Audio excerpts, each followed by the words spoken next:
Hello, everyone. Welcome to the EBSS Spring Virtual Program, Finding Common Ground, using the Psychology Companion Document for Strategic Outreach. We're really excited to have you all here and to have members of a subgroup of the EBSS Psychology Committee here to speak with us.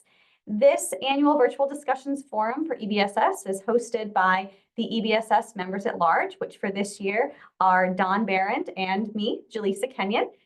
As I said earlier, this meeting or this presentation is going to be recorded. So please keep that in mind. If you don't feel comfortable during the Q&A unmuting or turning on your video, that's completely fine. You can always share any questions that you have in the chat, and we'll be sure to refer those to our presenters. So I am going to go ahead and turn it over to the EBSS Psychology Committee. Thank you all for being here. Hello. Today you'll be hearing from the EBSS Psychology Committee as we present Finding Common Ground using the Psychology Companion Document for Strategic Outreach. My name is Samantha Slattery, and I'm joined by my co-committee members and our committee co-chairs, Jenny Bowers and Nicole Carpenter. First, we'll provide some background on the companion document, then we'll delve into curriculum mapping and discipline-specific research skills. Finally, we'll solicit your feedback and discuss next steps as we move forward in the companion document's development. We invite you to contribute questions to our Padlet during the presentation. The link to the Padlet will be posted in the chat. Hi, everyone. I'm Jenny Bowers.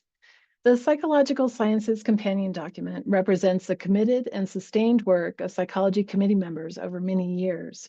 As a living document, it should reflect the evolving discipline-specific guidelines and the changing ACRL framework. Our presentation will share the experiences of updating the companion document for psychological sciences, including its history and lessons learned, and the practical application of information literacy through learning outcomes and activities. In January 2016, the ACRL Framework for Information Literacy for Higher Education was adopted by the board.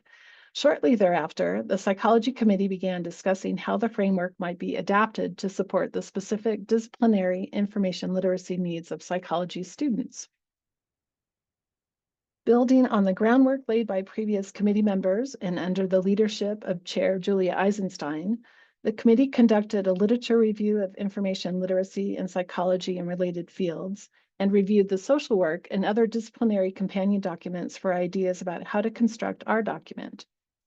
Members selected a frame and worked in pairs, paying particular attention to how the frame's knowledge practices and dispositions could be situated within a psychological context. The pairs also mapped the framework to and integrated 3 key documents: the APA Guidelines for the Undergraduate Psychology Major 2.0, which was published in 2013, with particular emphasis on Goal 2, Scientific Inquiry and Critical Thinking, the APA Ethical Principles of Psychologists and Code of Conduct, and the Canadian Psychological Association's Canadian Code of Ethics for Psychologists, both published in 2017. We made direct connections with these documents that inform the psychology education and psychology practice sections. And to further support practical applications of the companion document, the committee also developed learning objectives and corresponding activities for each frame. In 2022, the committee submitted the draft psychology companion document to the EBSS Executive Committee for initial review, which is step 8 if you're familiar with a companion document checklist. After addressing suggested changes, the draft was approved by the executive committee. We decided to publish the draft companion document as a LibGuide, which we link to on our EBSS website. And finally, in 2023, just when we thought that we were ready to move ahead with the review process, the committee learned that the APA guidelines were being revised. We realized then that we would need to pause the process until the new guidelines were approved, which occurred in August 2023. This curveball, however, allowed us to re-examine current psychological practice and pedagogy, and also consider how best to align the framework with updated disciplinary learning outcomes.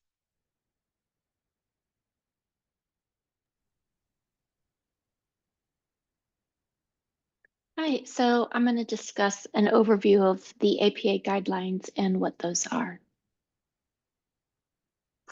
So the background of the guidelines, they took initially 5 years to develop. And the first draft, the 1.0, outlined 10 goals for the psychology major. It differentiated between liberal arts-based outcomes and science-based psychology goals. The second version, 2.0, streamlined those 10 goals into 5, and it really emphasized the science foundations. In that version, it also introduced 2 levels of learning outcomes, one being foundational early study outcomes, and the other being the baccalaureate level advanced achievement outcomes. So adoption rates of these guidelines overall, 82% of 4-year programs use these guidelines and 50% of 2-year programs. They use these to support their curriculum planning and assessment. And the most recent 3.0 version has addressed additional challenges such as online learning, social justice concerns, the replication crisis in psychology, and ensuring that we're following these guidelines allows us to remain relevant and impactful. So the 5 educational goals in the 3.0 version are content knowledge and applications, scientific inquiry, critical thinking, values and psychological science, communication, psychological literacy, technology skills, and personal and professional development. To give you an idea of what these goals look like, I selected goal 4, communication, psychological literacy, and technical skills. And then within those goals, I selected one outcome, 4.3, so the third outcome there, which is to provide evidence of psychological literacy. And if you look down, the foundational indicator 4.3b identifies how information sources differ in credibility and objectivity, favoring expert peer-reviewed scholarship. And the baccalaureate level 4.3 with capital B describes the characteristics and relative value of different kinds of information sources: primary versus secondary, peer-reviewed versus non-peer-reviewed, and empirical versus non-empirical. So overall, there were some major changes in structure. It is all listed here. For the sake of time, I'm just going to go into goal 4, the communication, literacy, and technology skills. They really emphasized writing, speaking, and technology management, as well as focusing on managing technology and selecting and processing information. So in addition to structural changes, we also had changes in emphasis in the 3.0 version. Again, the major clarification of psychology science versus psychology. Academic units are really revising program names to emphasize the sciences. And unlike natural sciences, psychology often faces public skepticism about its scientific legitimacy.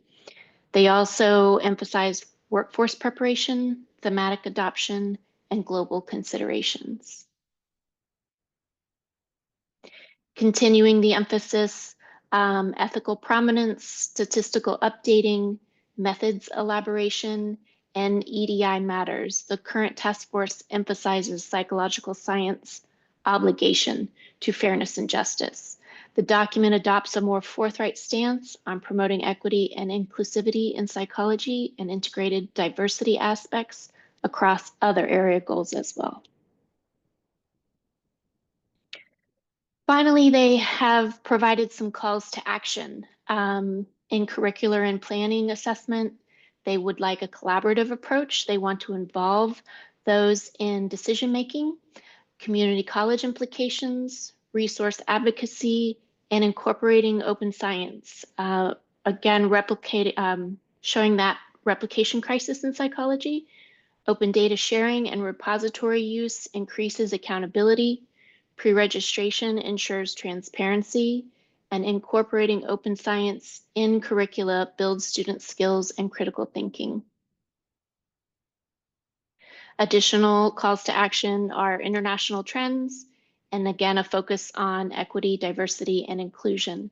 They'd like the review of the syllabi to highlight any gaps, acknowledge that the history includes support for discriminatory practices and marginalized groups that face barriers entering the psychology discipline, intentionally promote justice and equity at every step of the curriculum, reflecting on inclusion and exclusion, word choices, and traditional practices, and then seeking feedback from students and underrepresented voices.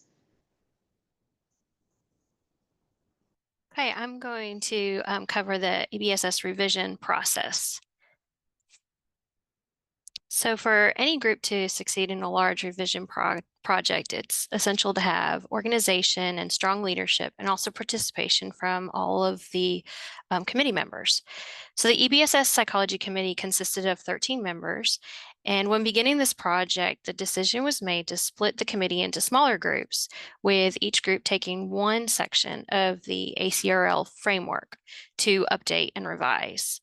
The smaller groups allowed for a more productive approach to the revision process and helped encourage participation among the members. The committee had 2 co-chairs who provided excellent leadership during the process. They held regular meetings and had set due dates to help keep things progressing smoothly. The meetings also held accountability among the different committee members as we discussed changes that had been made.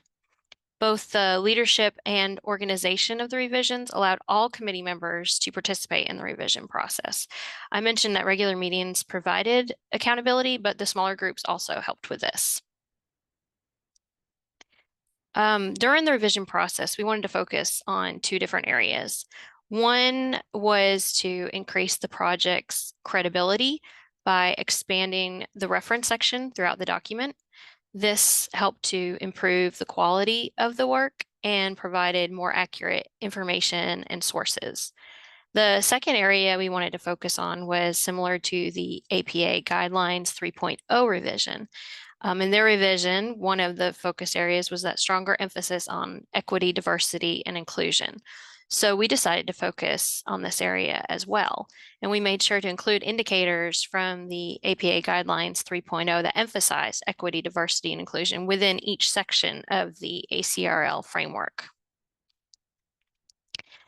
After months of edits and modifications, we did complete a draft and we submitted it to the EBSS Equity, Diversity, and Inclusion Committee for review and received feedback from them. And based on that feedback, we made more revisions to the draft with all of the members focusing on the sections we had worked on at the beginning. We also submitted the draft to the EBSS Executive Committee as well. Completing a project like this always has different challenges, and we did face some throughout the process. Some of the challenges we encountered included difficulty with rewriting previous work and also interpreting the revised guidelines. When implementing the revisions into the document, the companion document, we had questions about keeping all of our work consistent.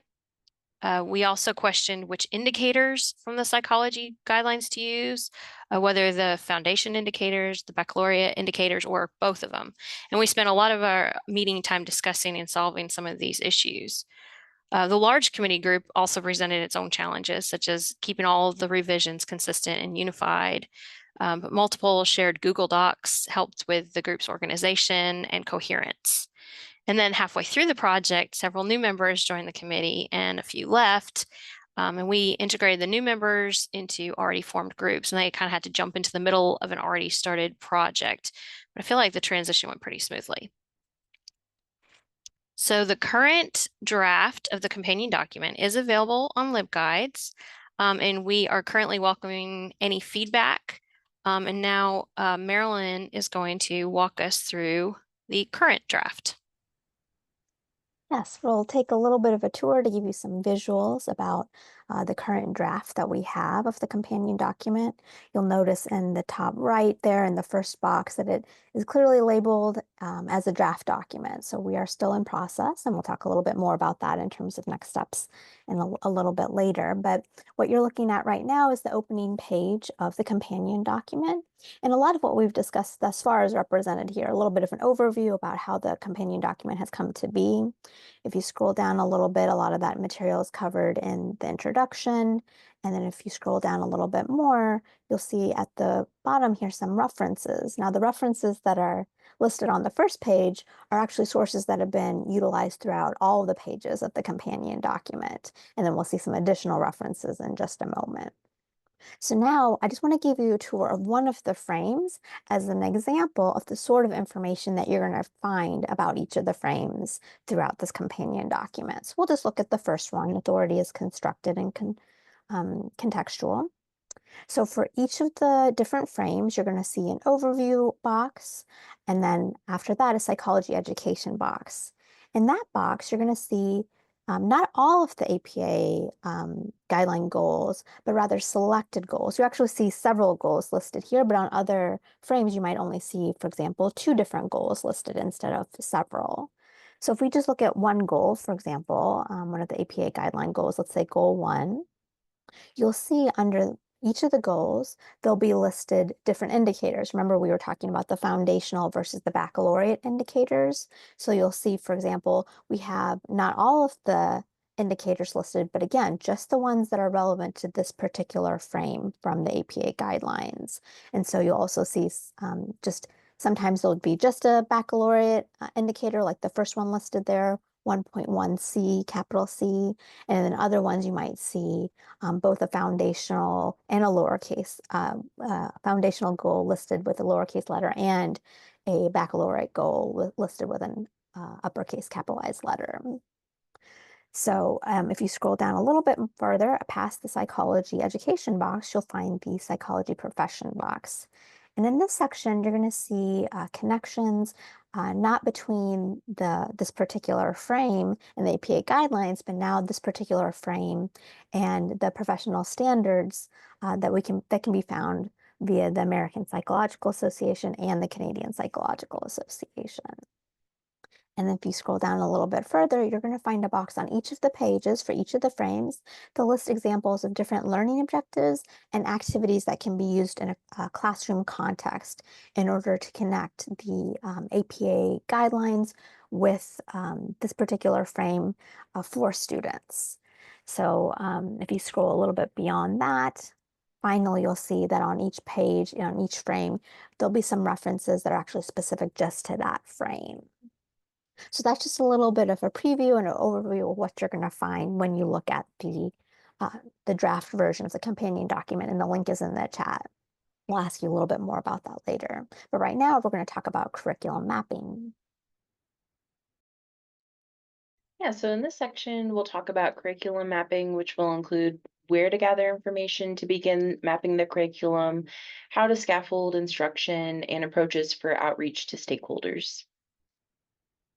So to start, I wanted to share a definition of curriculum mapping in academic libraries from Katie Kavanaugh Webb. Essentially, curriculum mapping is a way to identify shared goals across distinct areas. In this instance, it involves mapping the information literacy framework to the companion document.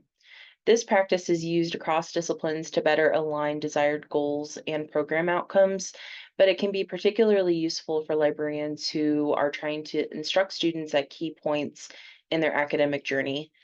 Anita and Joanne will share some approaches to help frame this process. So when mapping curriculum, it's important to first gain a clear understanding of the courses taught and the objectives covered in your undergraduate psychology program. I'll share the steps that you generally take in curriculum mapping, and in the next slides, my colleague Joanne will focus on how this happens in an undergraduate psychology program. So general steps, as outlined here, include identifying all courses in the program and gathering related syllabi. Note the prerequisites, required courses, writing intensive and research designated courses as a way to identify the courses that all students need to take, so you know where you can start scaffolding your approach and avoid repetition.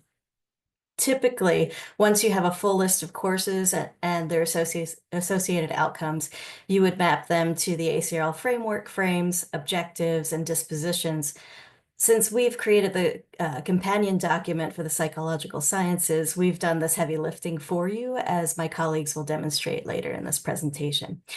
Lastly, document what courses faculty are teaching. These faculty, along with undergraduate program director or directors, are the folks that you will want to connect with when you're finally ready to start a conversation.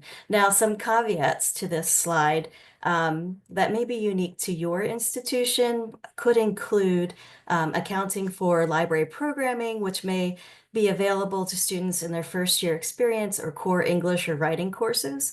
These may impact your decisions on about what entry-level courses in psychology you get involved with. Look for opportunities outside traditional course offerings, such as semester sequences, freshman seminars, or other research-intensive programs to target library instruction. And additionally, there may be courses tagged for core or shared competencies tied to accrediting bodies like Middle States. These are embodied in general education courses, or in another example, at my institution, an R1 research institution, we started tagging courses across the university that contain objectives that fulfill shared competencies, so that courses that meet information literacy objectives are tagged with information literacy and technological agility, ILTA tags, as we like to call them. So identify these tagged courses in psychology and open conversations with the faculty who teach them. If you don't see a tagged course, but you've identified a course through curriculum mapping that meets the criteria for tagging, well, that's just a great opportunity to advocate through this process. And lastly, managing this information can be overwhelming. So consider using a document or spreadsheet to consolidate it all in one place. This will provide a clear snapshot of the program, helping you identify skill levels, gaps in objectives, and areas of redundancy. Ultimately, this approach allows you to scaffold more efficiently and effectively. And now I pass this over to my colleague, Joanne, who will demonstrate how this can be applied to undergraduate psychology programs. So as you gather syllabi or as you look through those course catalogs, you want to be careful that you're not duplicating your efforts. You're looking at the skills level in each. So your first year students, you have your introduction to research classes, which may or may not be offered. And just you're going to see that some faculty will be requesting instruction over and over again, and the students really become weary. They just of the sameness, and you've probably experienced this as much as I have, where you ask them at the beginning of class, how many of you have done this before? And they're like 5 times. So looking at active learning activities that apply directly to that particular course, so that you can spice things up, keep things moving. And we'll be giving you some examples of that. And then using the companion document and the course syllabus to determine what areas might be beneficial for a workshop, and highlighting those specific learning outcomes. So you're looking for gaps in meeting those learning objectives. And then again, link to the companion document with a few qualifying remarks about how they can use it when you reach out to new faculty, so that you can look it over, they can look it over in their own time. And this is really important. Like if you have new faculty coming in psychology, immediately just reach out to them and say, hey, what classes are you teaching? I'd be happy to. New faculty are the best way I've found to really get people enmeshed with the library, because they've been doing research, they've been working with librarians. So look for repetition of your learning outcomes, and that's really important that you don't saturate. And so this is an example, a sequence of courses that I took from Notre Dame of Maryland University, which is a small liberal arts college in Maryland. And what it does is it illustrates the required courses that are needed to graduate with a Bachelor's of Science in Psychology. So as you can see, that there's Psych 101, which is introductory psychology. Sometimes all of that stuff is going to be covered in, as I said, that basic class. So finding that Psych 210 class or the research methods class was really important for me when I was teaching this. Most schools have their graduation requirements listed on the departmental homepage, and some give courses being offered for the next semester. So always check with the school's public course search if you have access to that. So you want to read through those course descriptions, identifying which courses map to which areas of the information literacy competencies, and that's going to give you an idea of which competencies can be taught at each level. So you want to have a knowledge of whether your freshmen are getting the basic skills, and that's going to allow for that scaffolding in research methods classes to go deeper into modules such as scholarship as a conversation and research as inquiry in order to build upon those skills that students learned in their general classes. And then if you look at the qualitative and quantitative, that's going to give, you saw that directly when we were going over that whole evidence synthesis piece and how students can learn how to use and identify those quantitative methods. That's going to allow you to play with those and allows the librarian to introduce information creation as a process frame within that scientific inquiry goal. And then the values goal as well with the APA guidelines for the undergraduate psychology major, which will encompass ethical considerations and then the design of psychological research. And I really encourage you with that independent research and those advanced courses to have faculty suggest to students the consultation model, put yourself into the classes, be embedded in that class, and use that as a working time as well. So kind of have the class come in and just do their own thing if they have questions. So more of a consultation piece than anything else. So encourage faculty to post your consultation information right there for your research needs. And Anita's going to take it back. Joanne. So now that you've gathered and organized your information using the companion document for psychological sciences to map where the ACRL framework objectives align with required and upper level research intensive courses and identified faculty who teach those courses, you can use the following strategies to initiate conversations with faculty. So reach out to faculty teaching required courses as well as research and writing intensive courses to share your ideas on where the APA guidelines for the undergraduate psychology major intersects with ACRL framework for information literacy. Use the companion document for psychological sciences to highlight these connections. Some academic departments assign a faculty member to liaise with the liaison librarian for psychology, identify that person, and connect with them. They can be a valuable first point of contact if you're new to engaging with faculty in the department. Gaining access to departmental meetings can sometimes be challenging. If this is the case, ask faculty that you've worked with to advocate for your work at departmental meetings by sharing their experiences during meetings. To support them, provide them with a couple of talking points to help them along and make it easier. And this may seem obvious, but be consistent in your outreach to department chairs and especially administrative assistants. They're essential to this process. I learned long ago that administrative assistants can be key advocates, helping you connect with the right people and even putting in a good word when needed behind the scenes. Engage your faculty through emails, visits, and participation in department events. Utilize those administrative assistants distribution lists by asking them to send something on your behalf, because some faculty are sometimes more apt to read something sent from them than you. Or as you gain traction working with your faculty that get to know you and they get to know to look for some of your communications, create your own distribution lists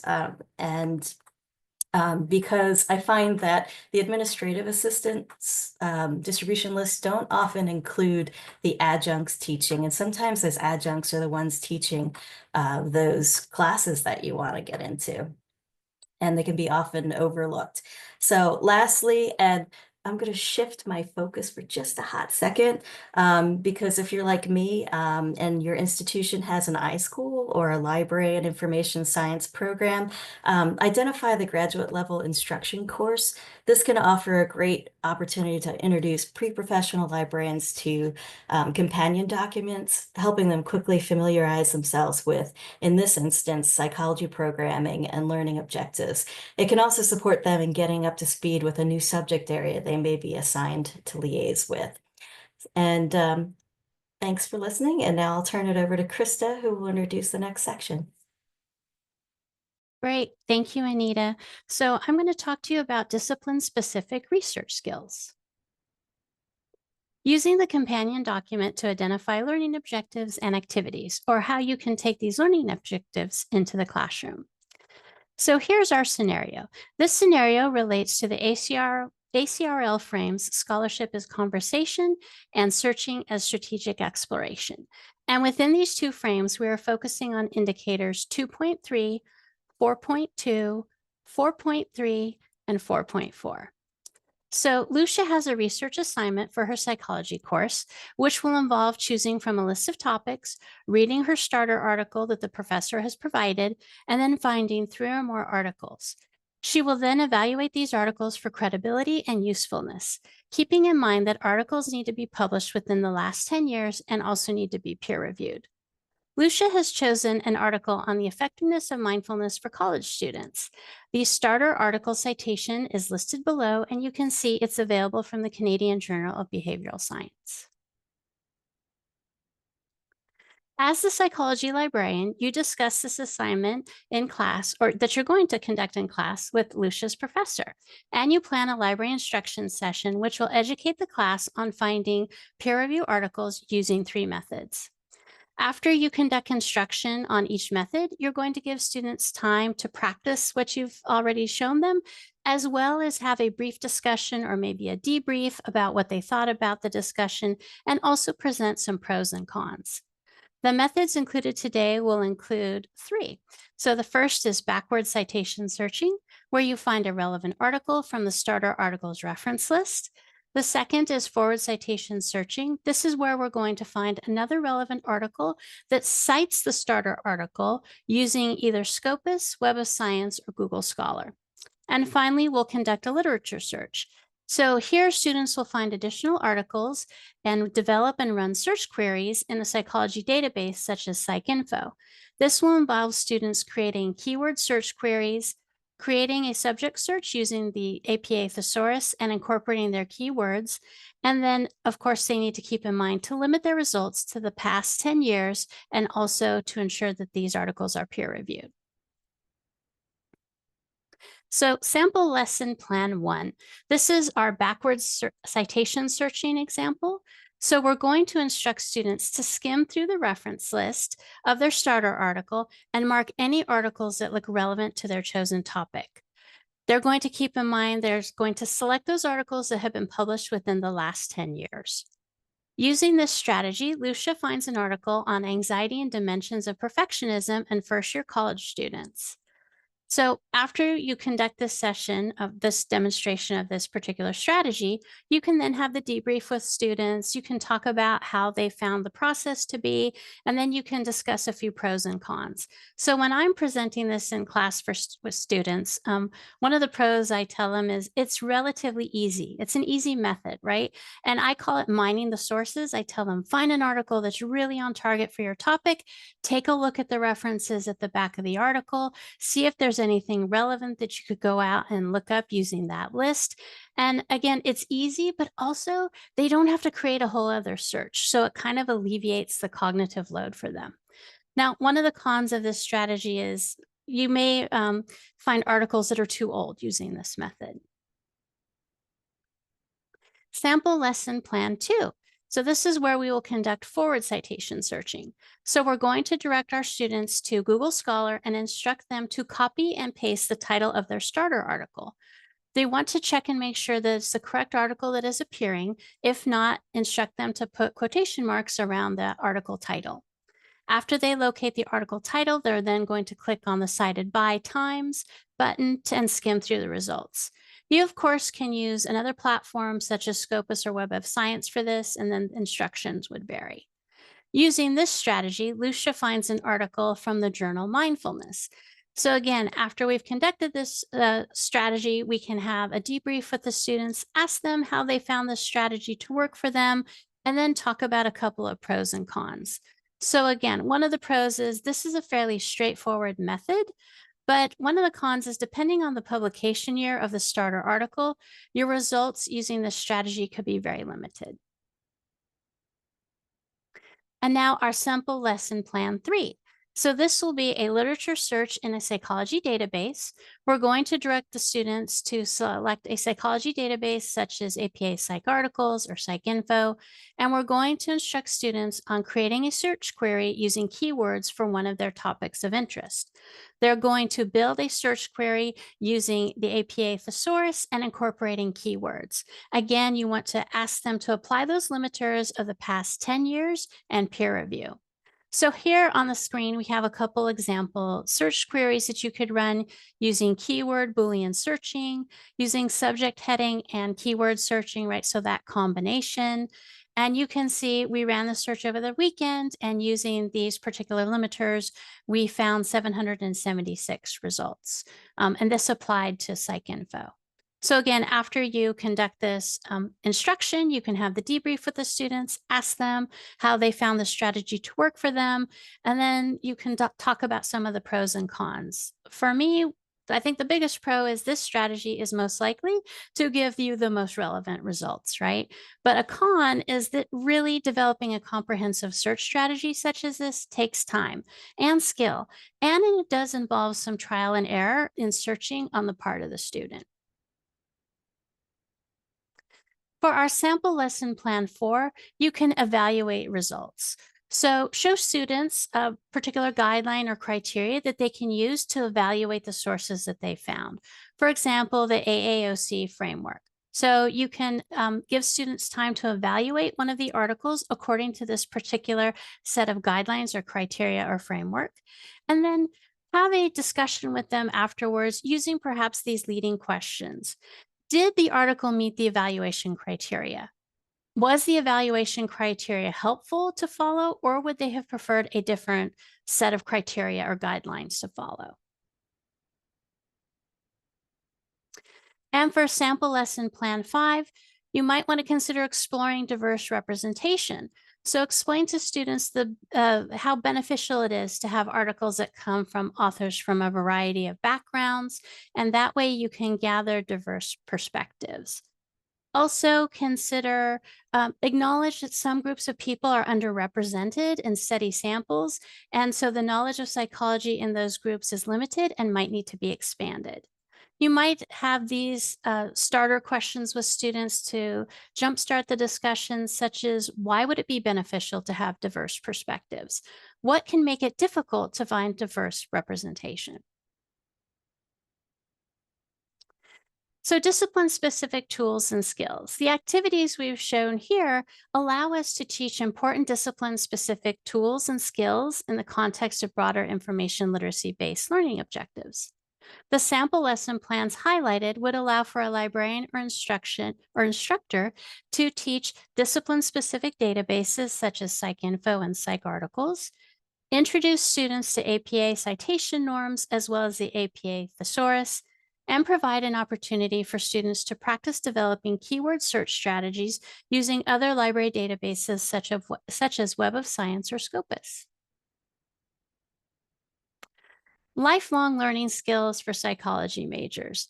As highlighted previously, each frame of the companion document is organized into sections related to psychology as an academic discipline and psychology as a profession. These types of documents provide helpful direction to us as librarians as we navigate how to best support students as they progress through their psychology coursework and prepare for their professions. Traditionally, librarians help undergraduate students develop their information literacy skills, which typically revolves around completing psychology coursework and research assignments. While this approach may serve an immediate need, it also may be short-sighted in the long run. for we know that the majority of psychology students are not going to pursue work in psychology. An estimated 75% of psychology majors do not go on to graduate school, and they will not work as psychologists in the field.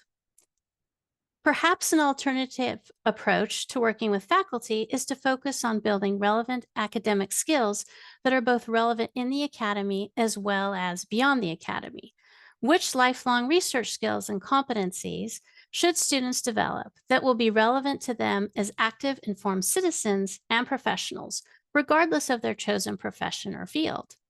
So some of these skills can include critically evaluating information, the ability to search and access information from free and open resources in addition to library resources, recognizing the importance of privacy, respecting intellectual property, and the promotion of open research, the awareness of one's dispositions in information searching and use, and of course, awareness of scholarship as an ongoing and open conversation.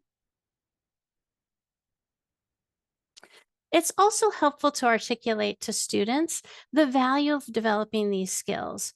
For example, being explicit regarding future employers' expectations of these skills, as well as their applicability of these skills and competencies to real-world scenarios. Many of the skills cultivated through the undergraduate study of psychology have been identified as highly valuable by executives and hiring managers, according to a survey commissioned by the American Association of Colleges and Universities. Some of these skills include the following: critical thinking and complex problem solving, locating, evaluating, and using information and decision-making, being able to analyze and interpret data, including working with numbers and statistics, making sound decisions and ethical judgments, and communicating and writing, as well as the ability to communicate in presentations. Communicating and working with people from different cultural backgrounds. The ultimate goal is to ensure our students are successful scholars, as well as informed citizens, critical consumers of information, and critical thinkers. And now I'll pass it over to Nicole. Thanks so much, Krista. This is the part of our presentation where you're overwhelmed with all of the information, and we're super happy you've been with us and we have opportunities for feedback. But first, I want to go ahead and say thank you to everyone who has attended today, everyone who gets to listen to the recording.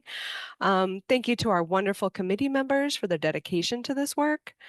And I want to thank our organizers, Jalissa and Dawn, for giving us this opportunity to share.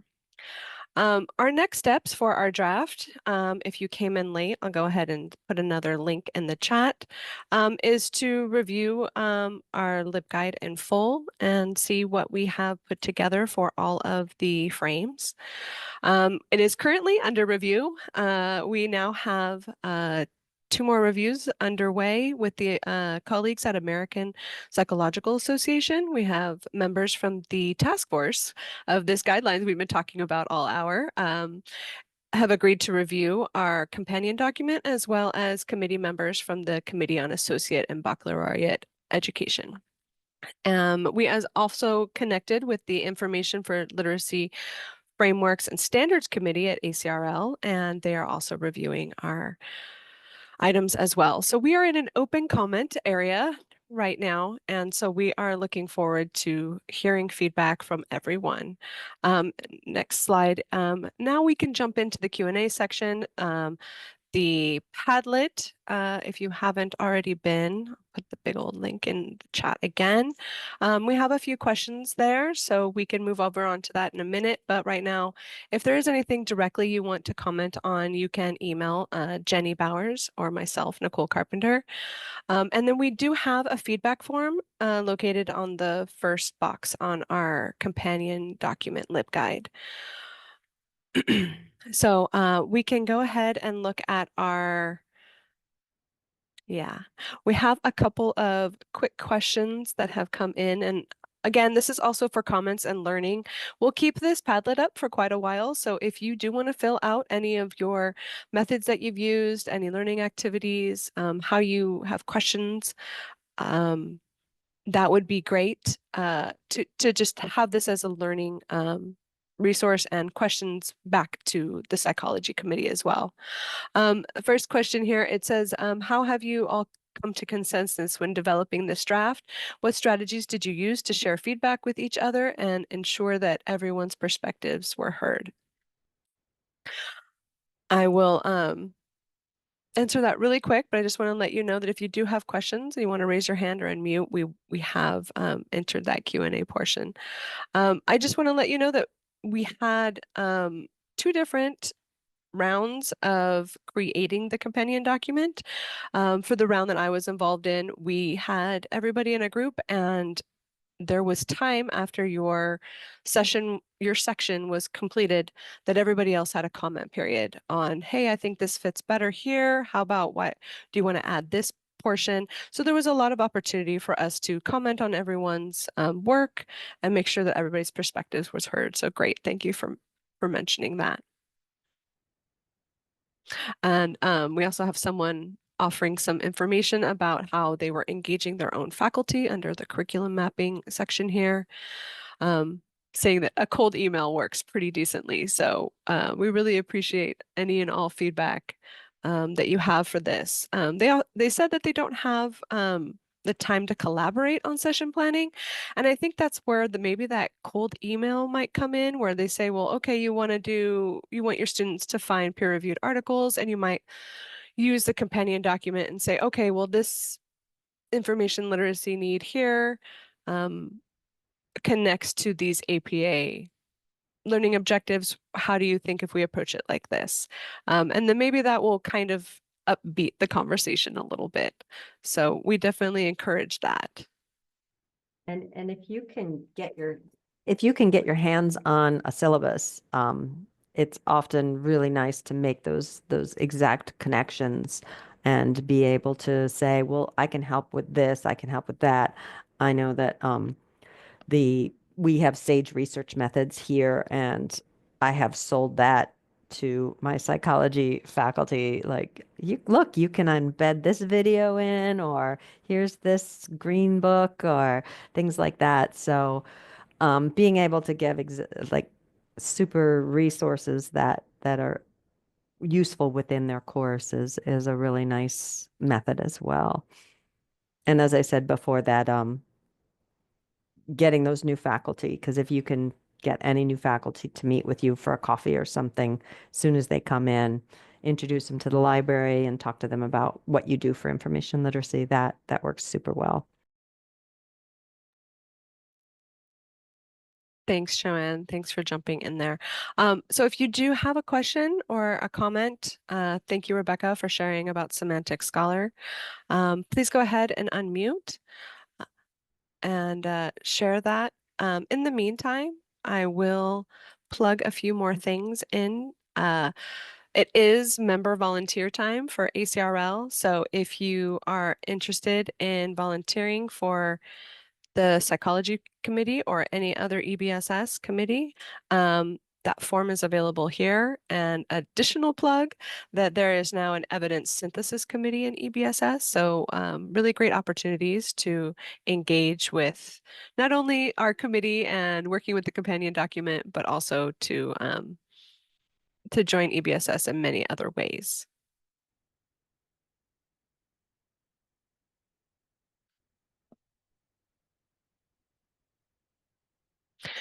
So I'm going to go ahead and just open it up with some of the questions that we have here. Thinking about, oh, great. More people are answering some of the items here. Yeah, how can you envision from what we've talked about and using this in practice? How can you see yourself utilizing this document?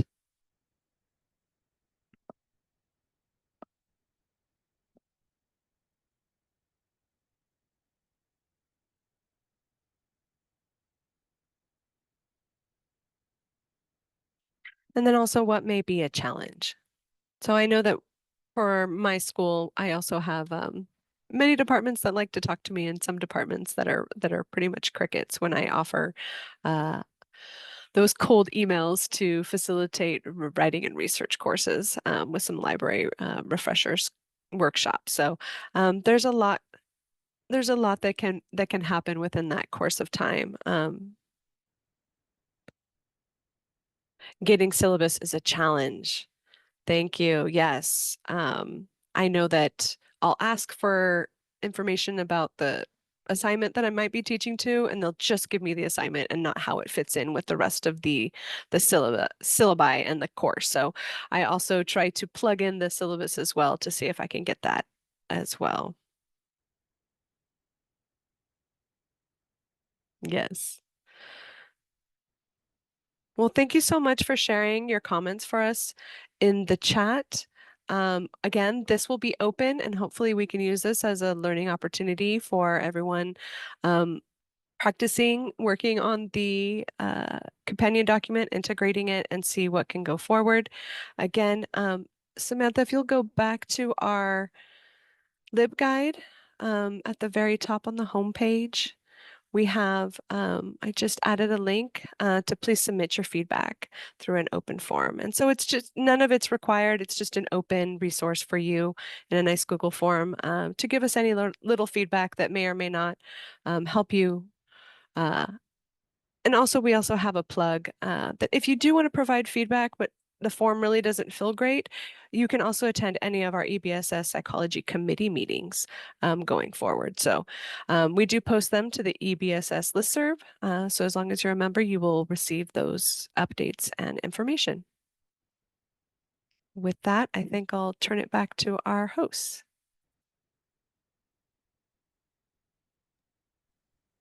Thank you all so much. Thank you for sharing all of your work. This has been, I know that working on these companion documents can take a lot of time, and it's a very intensive process. So thank you for dedicating all of this time and creating this work that I think is going to be useful for a lot of librarians who get to work within and with psychology students and faculty and disciplines and things like that. All right. Well, thank you all for attending today's presentation. As I mentioned, this will be shared on ACRL's YouTube page shortly, and we will send out an email to all registrants once that's available, as well as an email via the EBSS listserv. Thank you all so much.